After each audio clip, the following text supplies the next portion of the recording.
రామకృష్ణ పరమహంస ఒక చమత్కారమైన మాట చెప్తుండేవాడు. వెనకటికి ఒక ఏటికి అవతల ఒక మహాపురుషుడు ఒక ఆయన సాధన చేసుకుంటూ కూర్చుని ఉండేవాడు. ఆయనకి రోజు పాలు పట్టుకెళ్ళి ఇస్తుండేది ఒక ఆవిడ ఒక రోజున పాలు పట్టుకుని ఆలస్యంగా వచ్చింది. అలాగే ఆవిడ రోజు ఆలస్యంగా వస్తుంది. ఆయన అడిగాడు, ఎందుకు ఆలస్యంగా వస్తున్నావు అని అడిగాడు. అడిగితే, అయ్యా నేను రావడం తొందరగా వస్తున్నానంటే నదికి ఆవలి ఒడ్డున పడవ సిద్ధంగా ఉండట్లేదు. పడవ సిద్ధంగా ఉంటే కదా నేను దాటి ఈవలి ఒడ్డుకి రావడం. పడవ లేకపోవడం వల్ల నేను రావడం ఆలస్యం అవుతోంది అని. ఆయన పెద్ద నవ్వన్నాడు, పరమేశ్వరుడు యొక్క నామాన్ని పట్టుకుని సంసార సముద్రమును దాటేస్తున్నావు. నువ్వు నదినే దాటలేకపోయావా, ఏరే దాటలేకపోయావా అని అంటే ఆవిడ ఆయన మాటల్ని చాలా గురితో తీసుకుంది. మహానుభావుడు చెప్పాడు ఈ మాట నిజమే. ఆయన అన్ని వదిలిపెట్టి నామం పట్టుకుని సంసార సముద్రాన్ని తరిస్తున్నాడు. నేను ఏరు దాటలేనా అనుకుంది. ఇప్పుడు ఆవిడికి పూనిక కలిగి మర్నాడు ఆవిడ పడవ కోసం చూడలేదు. తాళచెంపు పట్టుకుని భగవన్నామం చెప్తూ నీటి మీద నడిచి వెళ్ళిపోయింది. ఈ నామం పట్టుకుని ఉండగా నన్ను ఏది చేయదు. ఆవిడ నడిచింది,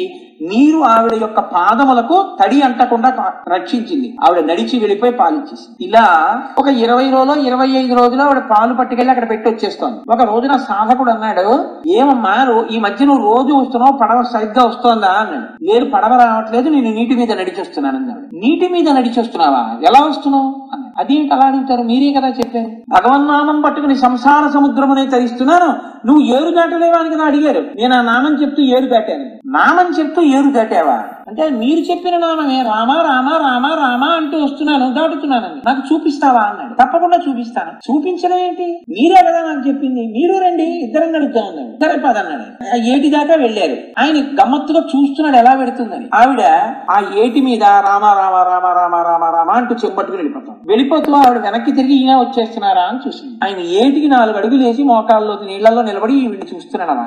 ఆవిడ నీటి మీద నిలబడి అడిగింది, నాకు ఇప్పుడు అర్థమైంది మీరు ఎందుకు మునిగిపోయారు అంది ఆవిడ. నీటి మీద నిలబడి ఎందుకు మునిగిపోయాను, నేను ఎందుకు నడవలేకపోయాను అన్నాడు. నేను రామా రామా రామా అంటూ నమ్మకంతో నీటి మీద నడిచాను, మీరు పంచె తడుస్తుందని పైకి ఎత్తి పట్టుకున్నాను, అప్పుడే మీకు అపనమ్మకం అని మునిగిపోయారు. భక్తి అనగా విశ్వాసము.